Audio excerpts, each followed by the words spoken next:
Alright, I'm going to show you how to hook the backhoe back up. Yeah, I tried to lift this pallet of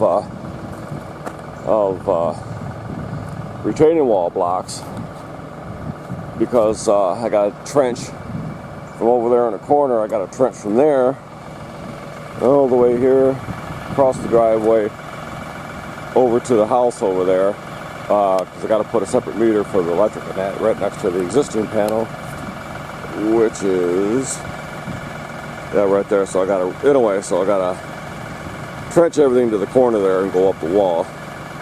Security cameras are going through it, alarm system. So anyway, so I got to trench it. But anyway, I went to lift this bucket up, this pallet of retaining wall blocks, and the ass end of the tractor came right off the ground. That's because there's no ballast. You can fill the rear tires up with beet juice, and that's a good way to do. And if it leaks, you're not going to destroy anything.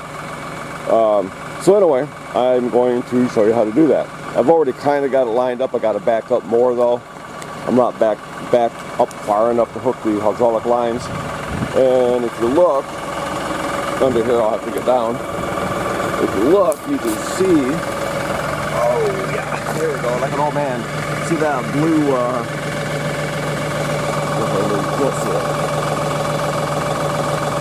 Oh, there it is. It slips into that. So you can see I have to still back up quite a ways. But I'll back up to a certain point, hook the hydraulic lines up, and then I have to raise that up a little bit so it'll hook on there. It's been sitting for quite a while, and you can see everything. It's basically flat on the ground. So I got to back up far enough to get my hydraulic lines hooked up, and then I'll line it up. And what I noticed is, nope, it's still there. Okay. Anyway, so I'm going to do that real quick, and then I'll back it up once I get everything hooked up. Then I'll start filming the rest, because my cameraman's not here. So, all right, I got the hydraulic lines hooked up. Now, one thing that I had to do is because it sat so long, it slowly went downwards, so the hydraulic pressure built up in your quick connect fittings.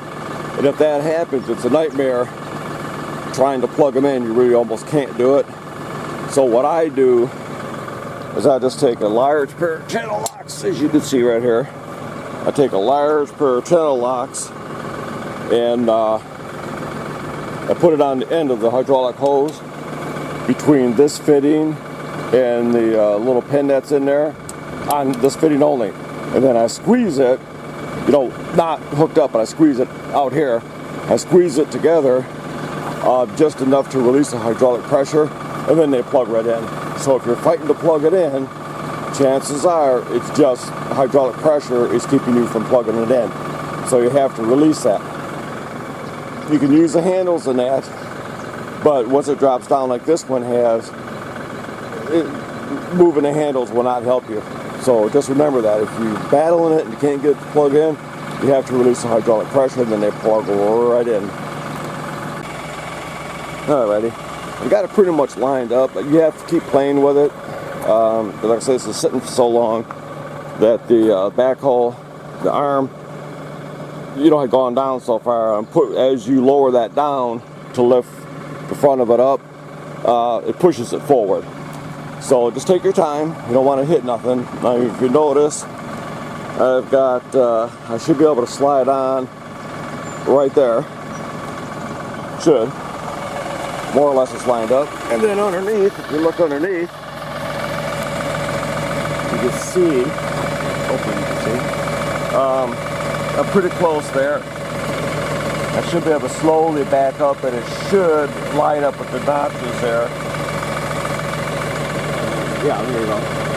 It should line up with those notches. So just take your time, make sure everything lines up. You don't want to screw anything up. So just take your time. And as soon as I start backing it up, I should be good. She should slide right in, but I'll take my time, and then we'll get a shot of that. So, but everything looks like it's lined up pretty good. All right, everything's lined up. And then how you know if everything's lined up, you ask? When you go to put your pin in, these pins here, okay, if you drop them like that and they go all the way down, you're good to go. Probably took me 20 minutes to get it lined up by myself. I'm sure the more you do it, the quicker you'll get at it. And don't forget to put your cleat pins in there to lock it down, because you definitely do not want those pins coming out when you're right in the middle of doing anything. And if you have your two lines, you can mark them, the hydraulic lines, but if you have them switched to where they're working backwards, all you have to do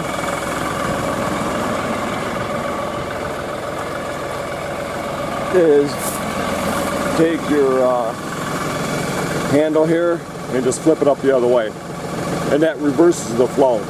So that's all you really have to do. So pretty simple, but anyway, we are all locked down. You can see by the dirt how much it moved, by the gravel. But anyway, we're all hooked up. She's ready to go. You can see she lifts up no problem. Dump a little bit of water. Normally you would lock these down, which I still could, I suppose. But I'm going to get ready to, yeah, she won't go nowhere. But I'm going to get ready to do some digging once I get that pallet moved over there. Now that I have ballast on here, I should be able to lift that pallet up without any problems. Alright, I got to climb down underneath and put this cleat in there. But anyway, so it shows you about 20 minutes. I think it took me maybe 30, if that. But if you get it lined up on your first shot, you're good to go. Just take your time, don't rush it. You know, you don't need to have an accident, especially if you're the only one out here doing it. So anyway, there you go.